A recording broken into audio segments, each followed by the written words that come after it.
उन शब्दों के बारे में बताएंगे जिसका सब्सक्रिप्शन हमारे देश के नेताओं ने ले रखा है और इन शब्दों में सबूतों की मात्रा थोड़ी सी कम और सियासत की मात्रा थोड़ी ज्यादा होती है। अगर इसे दूसरी तरीके से कहूं तो सियासत में शब्दों की भी कई प्रजातियां होती हैं। हमारे देश के बड़े बड़े नेता इन्हीं शब्दों का इस्तेमाल बड़ी बड़ी बातों को छोटे छोटे शब्दों में कहने के लिए करते हैं, जैसा कि आज कांग्रेस के अध्यक्ष मल्लिकार्जुन खड़गे ने किया है, जहां पर उन्होंने गोली शब्द का इस्तेमाल मोदी सरकार की योजनाओं पर तंज कसने के लिए किया। उनका यह कहना है कि बीजेपी जनता को महंगाई की गोली दे रही है, जहां पर गोली शब्द का मतलब झूठी बात, नुकसान पहुंचाने वाली गोली या फिर दवाई वाली गोली भी हो सकती है। सबसे पहले तो आप ये समझिए कि मल्लिकार्जुन खड़गे का ये बयान कोई हल्का फुल्का तंज नहीं। गोली शब्द का इस्तेमाल सियासत में तब होता है जब कोई बड़ा हमला करना हो। खड़गे ये कहना चाहते हैं कि मोदी सरकार की स्वास्थ्य नीतियां जनता के लिए फायदेमंद कम, नुकसानदायक ज्यादा है। अब इसके पीछे की पूरी स्टोरी क्या है उसको आपको समझा देते हैं। मोदी सरकार की स्वास्थ्य प्राथमिकताओं की अगर हम बात करें तो सबसे बड़ा नाम जिस योजना का आता है वो है आयुष्मान भारत योजना। यह दुनिया की सबसे बड़ी सरकारी स्वास्थ्य बीमा योजना है। 50 करोड़ से ज्यादा लोगों को 5 लाख रुपए तक का मुफ्त इलाज देने की बात है इस योजना में। अब आप सोचिए, अगर ये योजना गोली है तो क्या खड़गे ये कह रहे हैं कि ये जनता को ठीक करने की बजाय नुकसान पहुंचा रही है? अगर आंकड़े हम देखेंगे तो अब तक इस योजना के तहत 8.9 करोड़ से ज्यादा लोगों का इलाज हुआ। क्या इतने बड़े पैमाने पर काम करने वाली योजना को गोली कहना जायज है या सिर्फ ये एक सियासी बयानबाजी है? लेकिन फिर भी यहां पर सब हरा हरा ही हो ऐसा भी नहीं है। मोदी सरकार की आयुष्मान योजना में भी खामियां हैं, जैसे कि गरीबों को इलाज के लिए पहले पैसे देने पड़ते हैं, फिर रीइंबर्समेंट के लिए लंबा इंतजार करना पड़ता है। दूसरी तरफ खड़गे का इशारा शायद स्वास्थ्य बजट की ओर संभव है। साल 2025 के बजट में स्वास्थ्य के लिए 95,957 करोड़ रुपए से ज्यादा का प्रावधान किया गया। लेकिन यहां पर गौर करने वाली बात यह भी है कि मोदी सरकार ने स्वास्थ्य पर खर्च बढ़ाया, योजनाएं लेकर आई, लेकिन इंप्लीमेंटेशन में अभी भी कई दिक्कतें हैं।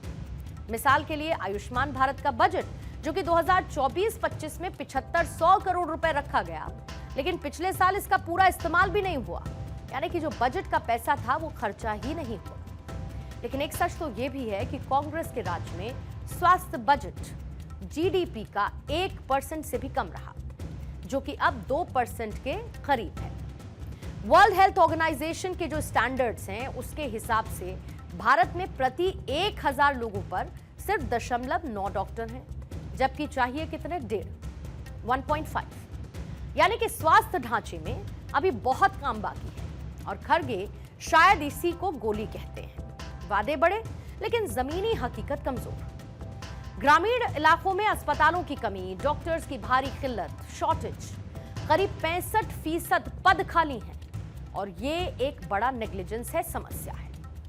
लेकिन हम इस बात को भी भूल सकते हैं कि जब बीते सालों में कोविड के दौरान भारत ने लार्ज स्केल वैक्सीनेशन किया, जिस पर दुनिया आज भी रिसर्च करती है, 200 करोड़ से ज्यादा डोज एक सीमित समय अवधि में लगाई गई। ये भी एक तरीके का वर्ल्ड रिकॉर्ड है।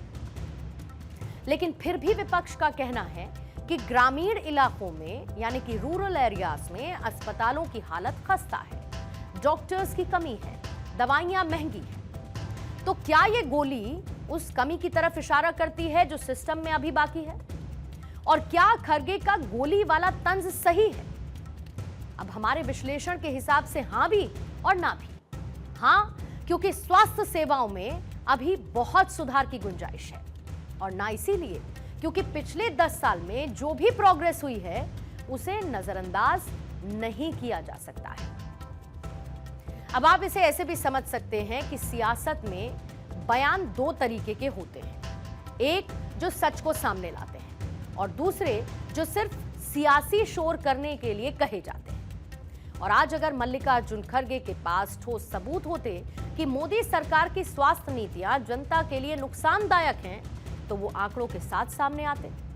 अब दूसरी बात यह भी है कि कांग्रेस अध्यक्ष मल्लिकार्जुन खड़गे के पास इन सब के लिए कोई ठोस विकल्प मौजूद है, ऐसा भी उन्होंने कोई संकेत नहीं दिया है। इसीलिए आज हम सिर्फ ये कहना चाहते हैं कि स्वास्थ्य के सेक्टर में बहुत काम हुआ है, तो अभी बहुत काम होना बाकी है।